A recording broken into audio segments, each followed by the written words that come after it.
আজকে special menu গাজরের হালুয়া। গাজরটাকে আমরা যন্ত্রের সাহায্যে ঝুড়ে নিয়েছি, সাথে নিয়ে নিয়েছি কাজু বাদাম অ্যান্ড কিশমিশ।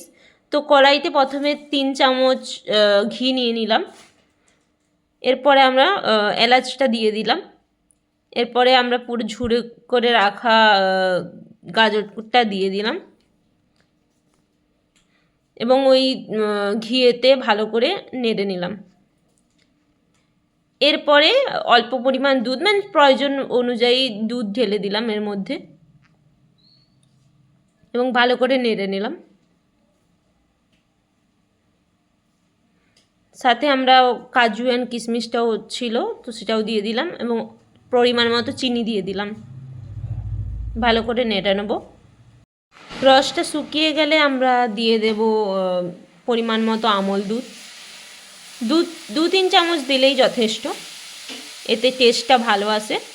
তো এরপরে আমাদের নাড়া হয়ে গেছে, তো আমাদের গাজরের হালুয়া তৈরি।